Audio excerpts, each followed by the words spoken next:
గోపాల బాలుడమ్మ నా చందమామ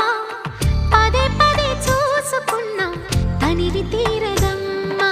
రారా కన్నా కడుపారా కన్నా